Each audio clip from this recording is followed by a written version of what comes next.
Hello students, आज इस video में हम class 9 book NCERT chapter 2 polynomials exercise 2.3 को सॉल्व करेंगे। बच्चों, अगर आप इस चैनल पे न्यू हो तो चैनल को सब्सक्राइब कर लीजिए। और मैं आपको बताना चाहूँगी कि अगर आप क्लास 6 से लेकर class 8 book R S Agarwal के चैप्टर्स की वीडियो देखना चाहते हैं तो हमने ऑलरेडी इस चैनल पर अपलोड कर दिए हैं। और अब हम एनसीईआरटी बुक के चैप्टर्स की वीडियो अपलोड कर रहे हैं, तो इसलिए आप इस चैनल को सब्सक्राइब कर लें और साथ में बेल आइकन को प्रेस कर दें। अगर हम कोई वीडियो अपलोड करते हैं तो उसकी नोटिफिकेशन आपको मिल सके। बच्चों, क्वेश्चन 3 है, फाइंड द वैल्यू ऑफ के if x-1 is a factor of px in each of the following cases. अब बच्चों यहाँ पर देखो क्वेश्चन क्या कह रहा है कि जितने भी ये पॉलिनोमियल्स दिए गए हैं ना, ये x-1 के फैक्टर ही हैं। हमने क्या निकालनी है, k की वैल्यू निकालनी है। ठीक है, तो यहाँ पर हम वही निकालेंगे, इसका जीरो ऑफ द पॉलिनोमियल निकालेंगे, फिर जो वैल्यू पुट करेंगे इससे हमारे पास क्या के की वैल्यू आ जाएगी। तो क्वेश्चन को करते हैं, आपको समझ आ जाएगा। तो बच्चों यहाँ पर हमारे पास क्या है, जो फर्स्ट पार्ट है वो दिया गया है P X equal to X square plus X plus K, और जी एक्स ये हमें ऑलरेडी बताया गया है, ये जो है इसका फैक्टर है। ठीक है ना, तो ये ऑलरेडी बताया गया है। तो जी एक्स कितना दिया गया हमारे पास, x-1। तो यहाँ पर हम इसकी वैल्यू निकाल लेते हैं पहले। जी एक्स इक्वल टू 0, तो x-1 इक्वल टू 0, तो x इक्वल टू यहाँ पर 1 आ गया। ठीक है, तो हमने सिर्फ k की वैल्यू निकालनी है, और यहाँ पर जहाँ पर भी x दिया गया वहाँ पर हमने 1 को प्लेस करना है। तो यहाँ पर क्या आएगा, p1, तो 1 का स्क्वायर हो गया यहाँ पर, +1 प्लस k। ठीक है, तो अब यहाँ पर हमारे पास क्या आ गया, 1 का स्क्वायर 1 प्लस 1 और प्लस k आ जाएगा। ठीक है बच्चों, तो इनको हम ऐड किया 2, यहाँ पर हमारे पास क्या आ जाएगा, प्लस के आ जाएगा। ठीक है, अब बच्चों ये हमें ऑलरेडी पता है, जो ये पॉलिनोमियल है इसका फैक्टर है, मतलब कि जो ये है इससे इक्वल टू 0 हो जाएगा। तो हम के को इधर ले आएंगे और हम 2 को इधर मतलब कि इसको रिप्लेस कर देंगे, तो हमारे पास कितना आ जाएगा, यहाँ पर -2 आ जाएगा। तो के की वैल्यू क्या आ गई, -2 आ गई। अब मैं ना इसको आपको समझा देंगे। देखो बच्चों, यहाँ पर है 0 इक्वल टू 2 प्लस के। ठीक है, अगर आप यहाँ पर 2 को इधर लेके आएंगे तो -2 हो गया और के यहाँ पर आ गया, तो के की वैल्यू क्या आ गई, यहाँ पर -2 आ गई। ठीक है, इस तरह से है। तो आई होप जहाँ यहाँ पर जो के की वैल्यू के -2 है ये क्लियर हो गया होगा, क्योंकि हमें यही पूछा गया कि के की वैल्यू निकालनी है। अब पार्ट 2 करते हैं।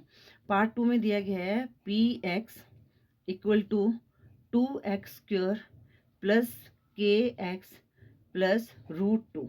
तो जो यहाँ पर क्या है, हमें पता है कि जो हमारा ये वाला फैक्टर है, ये मतलब कि पॉलिनोमियल हमारा पूरा फैक्टर है, मतलब कि इसका जो है 0 ही आएगा। ठीक है, तो इसको हम सॉल्व करते हैं।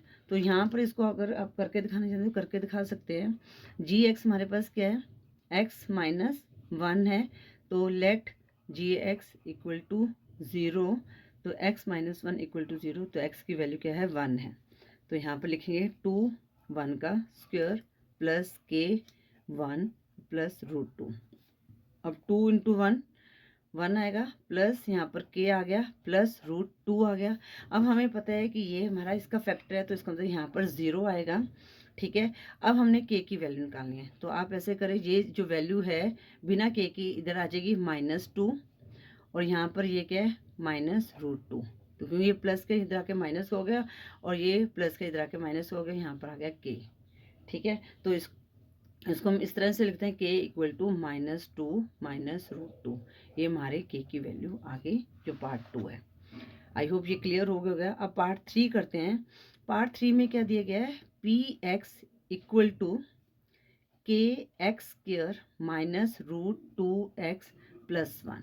अब हम यही वैल्यू पुट कर देंगे, तो यहाँ पर क्या, के 1 का स्क्वायर -√2 1 प्लस 1 आ गया। अब के को 1 से मल्टीप्लाई करेंगे, के ही आएगा, -√2 प्लस 1 आ गया। अब हमने इसकी वैल्यू निकालनी है, तो ये हमारे पास इक्वल टू 0 है, तो यहाँ पर इसको लेके आएंगे, या तो के को पहले इसको यहाँ ले आते हैं, तो ये क्या माइनस है, तो प्लस में √2 हो गया, +1 है -1 हो गया, इक्वल टू के। अब हम इसको इस तरह से भी लिख सकते हैं, के इक्वल टू √2 -1। तो के की वैल्यू क्या आ गई, √2 -1 आ गई। अब हम करते हैं पार्ट 4, क्वेश्चन 3 का पार्ट 4। वो क्या है, पी एक्स इक्वल टू के x square minus 3x plus के। ठीक है, तो यहाँ पर 1 पुट कर देंगे, के 1 का स्क्वायर माइनस 3 1 प्लस के। अब के को 1 से मल्टीप्लाई किए, के माइनस 3 प्लस के, अब ये इक्वल टू 0 है। अब हम इसको इधर शिफ्ट करेंगे तो यहाँ पे प्लस 3 आ जाएगा। ठीक है, और ये 1 प्लस 1 कितना हो जाएगा, 2k हो गया। ठीक है, अब हम इसकी वैल्यू निकालेंगे तो ये क्या हो गया, 2k इक्वल टू 3 आ गया। अब k की वैल्यू निकालनी है तो k इक्वल टू 3/2। तो यहाँ पर मल्टीप्लाई में तो ये डिवीजन में चल जाएगा, तो यहाँ पर k की वैल्यू क्या आ गई, 3/2। बच्चों इस तरह से हमने क्वेश्चन 3 में हमने k की वैल्यू निकालनी थी। आई होप ये क्वेश्चन के भी, जो क्वेश्चन 3 भी आपको क्लियर हो गया होगा। इन केस आपको लगता है कि आपको क्लियर नहीं, तो एक बार वीडियो को दोबारा से देखो, आपको क्वेश्चन क्लियर हो जाएंगे। बच्चों क्वेश्चन 4 है फैक्टराइज। हमने क्या करना है, इनके फैक्टर निकालने हैं। ठीक है, अब बच्चों यहाँ पर हम क्या करेंगे, फैक्टर निकालने के लिए मिडल टर्म को स्प्लिट करेंगे। तो उसको कैसे करते हैं वो देखते हैं। वैसे तो आपने ये लास्ट क्लासेस में, पिछली क्लासेस में ये सीखा भी हुआ है, तो आई होप ये आपको जल्दी समझ आ जाएगा। इन केस कोई दिक्कत आती है तो आप मतलब कि आप इसको दोबारा से देख सकते हैं, मुझे मैसेज की, और आप साथ में इंट्रोडक्शन वाली वीडियो जरूर देखना, उसमें आपको ये सारी चीज़ें और भी अच्छी तरह से क्लियर हो जाएंगी। अब बच्चों यहाँ पर क्या है, मिडल टर्म 7 है। तो जब भी हमारे पास इस तरह से वो टर्म होती है तो उनको हमने कैसे फैक्टर करना होता है, तो जो 12 जो फर्स्ट है उसको हम लास्ट वाली से पहले मल्टीप्लाई करते हैं।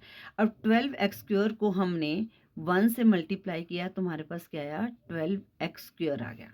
ठीक है, अब हमने यहाँ पर क्या करना है, जो ये टर्म है 12x² है, और यहाँ पर हमारे पास क्या है, -7x है। तो हमने ऐसे फैक्टर बनाने हैं -7x के, जिनको प्लस या माइनस करने पर 7x आए और मल्टीप्लाई करने पर 12x कराए।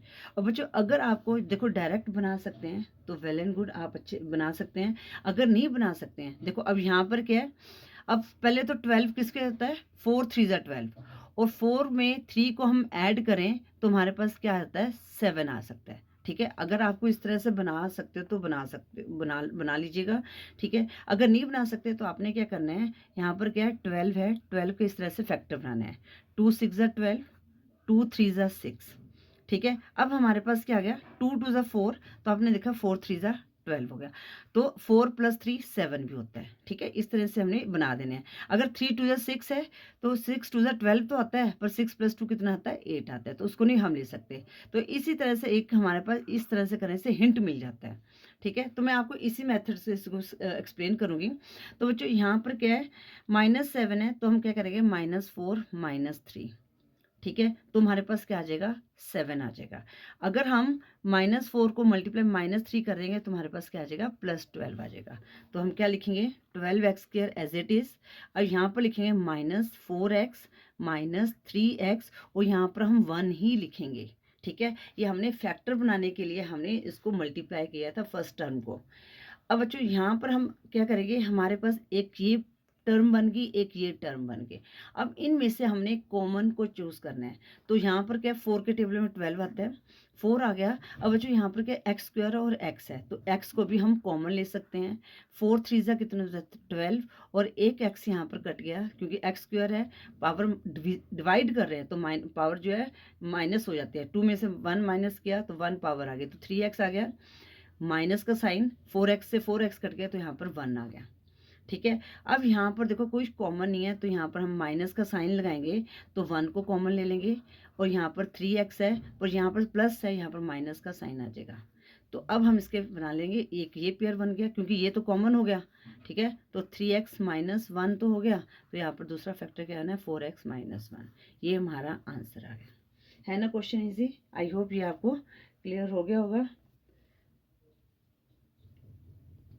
अब हम करते हैं पार्ट 2। पार्ट 2 क्या दिया गया है, 2x² + 7x + 3। ठीक है, तो हम पहले इसको मल्टीप्लाई करें। 2x² को 3 से मल्टीप्लाई किया तो हमारे पास 6x² आ गया, और यहाँ पर हमारे पास क्या है, 7x है। ठीक है, तो अब इसके हमने फैक्टर बनाने हैं। तो इसके फैक्टर कैसे बनेंगे, तो बच्चों यहाँ पर हमारे पास ये 6 है, इसके बनाए तो 2 3 6, 1 3 ज़ा 3, तो हमारे फैक्टर क्या बन गए 2 इंटू 3 इंटू 1, ये 3 1 ज़ा 3, सॉरी 3 इंटू 1। तो अब यहाँ पर आप देखोगे 3 2 ज़ा 6 इंटू 1, तो यहाँ पर हमारे पास 6 इंटू 1 है, तो 6x² आ गया हमारे पास, 6x आ जाएगा। और अगर यहाँ पर हम +6 + 1 करते हैं तो हमारे पास 7 आ जाएगा। ठीक है, तो यहाँ पर क्या आ जाएगा 2x² + 6x + 1x + 3। ठीक है ना, क्योंकि हमारे पास देखो यहाँ पर 6 आना चाहिए और जब इनको ऐड किया तो 7 आ गया। अब इनमें से हमने कॉमन ले लिया 2x, तो यहाँ पर 2x से 2x कट गया तो यहाँ पर x रह गया, प्लस 2 3 ज़ा 6, x से x कट गया और यहाँ पर कॉमन क्या है +1 आया, तो हमारे पास क्या आ गया x + 3। तो क्या आ गया 2x + 1 x + 3, ये हमारा गया 2 है, उसका आंसर हमारे पास क्या है 2x + 1 और x + 3। ठीक है, अब हम करते हैं पार्ट थर्ड। तो बच्चों यहाँ पर भी सबसे पहले क्या करेंगे, हम जो फर्स्ट टर्म को है लास्ट टर्म से मल्टीप्लाई करेंगे। बच्चों एक चीज़ और मैं बताना चाहती हूँ, जो हमारी जो पावर है ना वो हमारा हमेशा डिसेंडिंग ऑर्डर में होनी चाहिए। मतलब कि सबसे पहले अगर हमारे पास क्वेश्चन उल्टा पुल्टा होता तो पहले हमने पावर्स को अरेंज करना है। जैसे x की पावर 2 लिया, यहाँ पर x की पावर 1 है और यहाँ पर हमारे पास सिर्फ कांस्टेंट है। ठीक है, ऐसे हमारे पास होनी चाहिए टर्म, तभी हम इसको सॉल्व कर सकते हैं। अब 6x² को हमने 6 से मल्टीप्लाई किया तो 36x² आ गया। ठीक है, और यहाँ पर हमारे पास क्या है 5 है। अब हम इसके फैक्टर बनाते हैं। 6 को करेंगे 2 1 ज़ा 2, 2 8 ज़ा 16, 2 9 ज़ा 18, 3 3 ज़ा 9। ठीक है, अब आपने हमें क्या चाहिए, मल्टीप्लाई करने पर 36 चाहिए और ये ऐड या माइनस करने पर 5 चाहिए। ठीक है, तो अब हमारे पास है यहाँ पर 2 2 ज़ा 4, 4 3 ज़ा कितना होता है, नहीं 2 2 ज़ा 4, 4 3 ज़ा 12, और 12 में से 3 माइनस किया तो हमारे पास 9 आया, ये नहीं हो सकता। तो अगर हम 2 2 ज़ा 4 लेते हैं और 3 3 ज़ा 9 ले लेते हैं, तो 2 2 ज़ा 4 और 3 3 ज़ा 9, तो 4 इंटू 9 कितना आ जाएगा 36 आया, और 9 में से 4 माइनस किया हमारे पास 5 आ जाएगा। ठीक है, तो यहाँ पर हम क्या लिखेंगे 4 इंटू 9, तो हमारे पास 36 आया।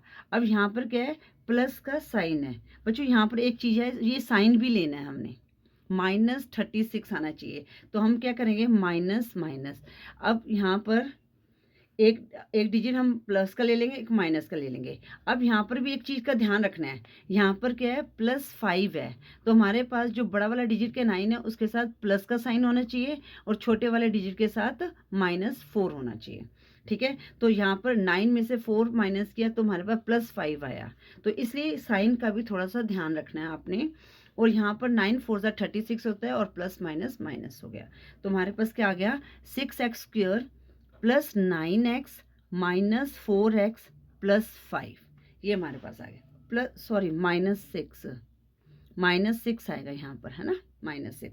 तो अब इनमें से हमने कॉमन देखना है।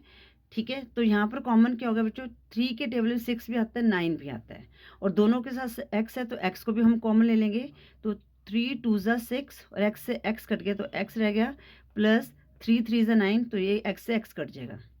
अब यहाँ पर भी क्या कॉमन आ रहा है 2 कॉमन आ रहा है, -2 लेंगे। अब यहाँ पर 2 2 ज़ा 4, तो यहाँ पर 2x आ गया।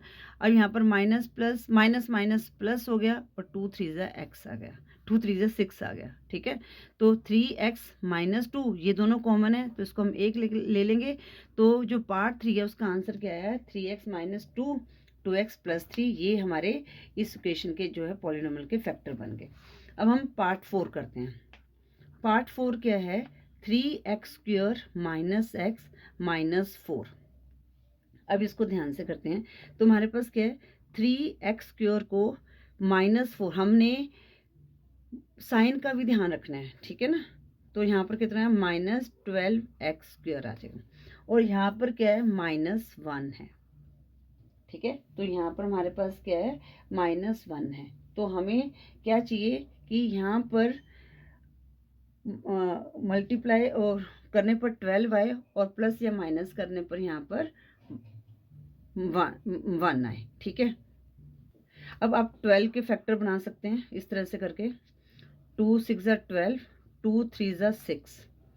ठीक है, अब हम पहले हम देखते हैं 2 टू ज़ 4, 4 माइनस 3 1 आ गया हमारे पास, 1 आ गया। तो 4 और 3 को लेते हैं, ठीक है। 4 और 3 को मल्टीप्लाई करेंगे तो हमारे पास 12 आ जाएगा। अब यहाँ पर हमारे पास -1 है, तो यहाँ पर हम जो बड़ा वाला डिजिट है 4 उसके बाद माइनस का साइन, और यहाँ पर छोटे वाले डिजिट के प्लस का साइन। तो -4 + 3 हमारे पास -1 आ गया। जब -4 को 3 से मल्टीप्लाई करेंगे तो -12 आ जाएगा, ठीक है। ये हमारा रफ वर्क है, इसको नहीं आपने करना, रफ वर्क है ये।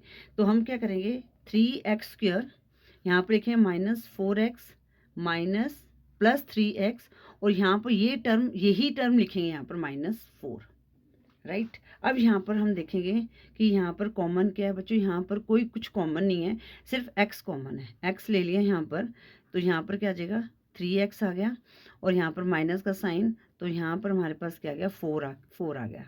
तो यहाँ पर प्लस, अब यहाँ पर कुछ भी कॉमन है तो 1 ले लेंगे, 3x - 4 आ जाएगा। ये दोनों कॉमन है, तो यहाँ पर x + 1, और ये बन गया 3x - 4।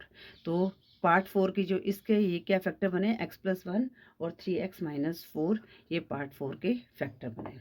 इस तरह से बच्चों हमने क्वेश्चन 4 को सॉल्व करना था। आई होप ये क्वेश्चन 4 भी आपको अच्छी तरह से समझ आ गया होगा।